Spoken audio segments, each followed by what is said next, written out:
Hola, somos La Cosa. La Cosa, este virus que nos pasó por encima, nos obligó a pensarnos de nuevo, a pensar distinto, a preguntarnos si hacemos sentido, desde dónde enunciamos y por qué enunciamos. La Cosa, para pensar autocríticamente.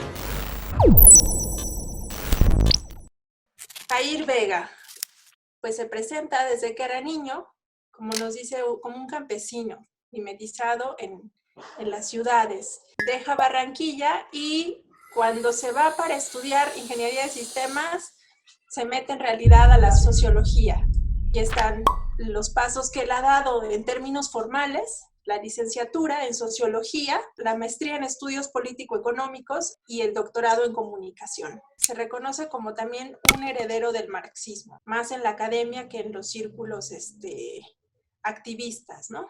Ha sido docente, tiene un intenso trabajo como consultor a nivel nacional e internacional. Sus intereses de investigación los define como dos. Uno, comunicación en salud, y el otro, comunicación y procesos de participación y movilización social. Entonces, bueno, estos son sus haceres y quehaceres profesionales. El desencanto como el camino hacia la autonomía. La palabra mía de esta noche es el desencanto, porque yo creo que una de las personas mejor desencantadas que yo conozco se llama Orlando Falsborda.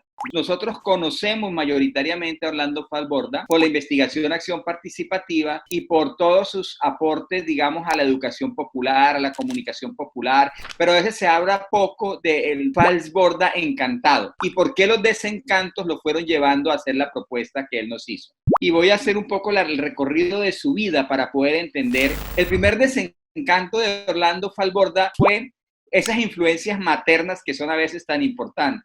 Porque Orlando Falsborda se había ido a la academia militar por influencia de su padre y un día llegó su mamá y le dijo: ¿te gustaría irte a estudiar a Estados Unidos literatura inglesa y música? Y él aceptó y se fue para Estados Unidos, y eso obviamente le dio una gran sensibilidad frente a todo el tema estético, cultural, digamos, fue una salvación de la mamá. El segundo desencanto o desencuentro en Orlando Falsborda, como él se fue acercando al tema de la subversión, Orlando se consideraba un hombre de guerra justa, ahí comienza ya a plantear precisamente la necesidad de un accionar desde el margen, porque él, que ha estado desde el centro de las decisiones, no ve en la estructura institucional la posibilidad de generar cambios.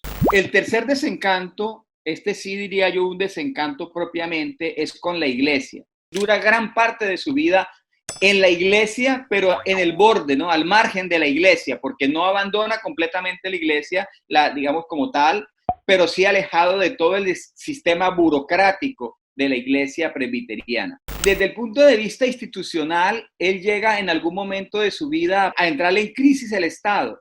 Comienza a trabajar en una represa, como con una multinacional, y él decide ir a aplicar la sociología en una vereda que se llamaba Saucío, como por cuenta de él. De ahí es donde él produce su tesis de maestría, se llama Campesinos de los Andes. En ese momento, en ese desarrollo de su carrera, comienza y llega a ofrecerle al Estado colombiano y su conocimiento como sociólogo y como magíster en sociología a partir del trabajo de Saucío, y él llega a ser nombrado ministro de Agricultura y duró varios años siendo ministro de Agricultura, a la par que era el decano de sociología de la Universidad Nacional. Entonces, digamos que si él dice que el Estado no funciona, no lo dice desde el margen del Estado, él lo dice desde haber estado en el centro del Estado y con todas las herramientas para implementar el asunto.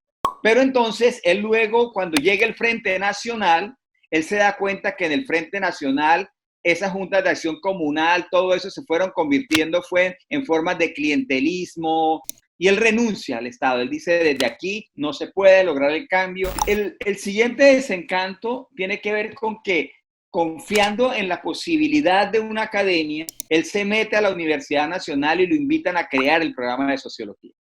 Se va con Camilo Torres y él crea el programa. Pero lo que pasó es que hacia el año 66 se comienza a radicalizar el país en la crítica hacia el Frente Nacional, y entonces en el año 67 él pidió una licencia para irse al exterior y se va de la universidad. Y durante el tiempo en que él se va de la universidad, desmontan todo lo que él había montado en el programa de sociología, se va y solamente regresa en el año 1970 a Colombia y renuncia a la universidad. Entonces, él viene y en la carta ya, digamos, plantea precisamente toda esa crítica a la academia. Y él dice, yo no puedo trabajar desde la academia, o sea, la academia no es el lugar desde el cual se puede generar el cambio. El otro desencanto de él fue el desencanto con el método científico.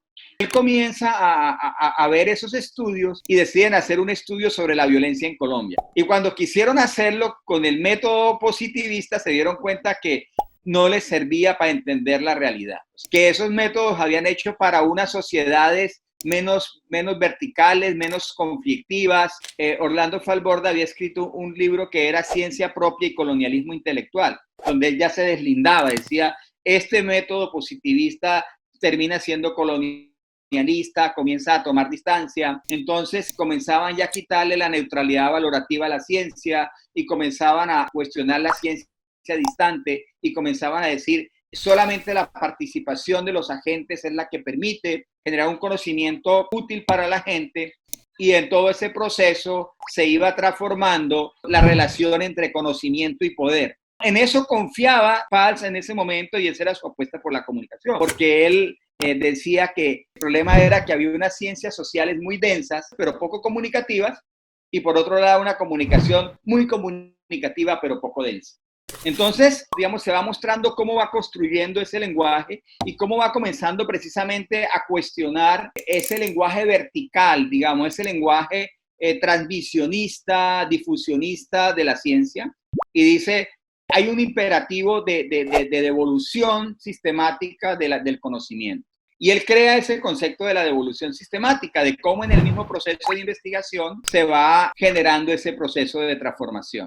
Finalmente, yo quisiera hablar de lo que yo he llamado el tercer canal de la obra de Falborda, sobre la historia de Chalarca, un pintor monteriano. Y resulta que cuando se iba a hacer la historia de la costa, Falborda y su equipo dijeron, necesitamos a un pintor que nos ayude a que este conocimiento lo entienda hasta el campesino que no sabe leer. Lo metieron al equipo de investigación y Chalarca se iba con ellos. Y la labor de Chalarca era ir encontrando personajes que pudieran ser el de la historieta. Y entonces Chalarca hacía un folletín donde se contaba esa misma historia y que servía para la Asociación Nacional de Usuarios Campesinos, para toda la movilización social alrededor de la tierra. Entonces, esa publicación no iba para al final de la investigación, sino que esa publicación, esa devolución sistemática iba en el proceso para ir integrando de manera inmediata el conocimiento a la población con la que ellos estaban trabajando.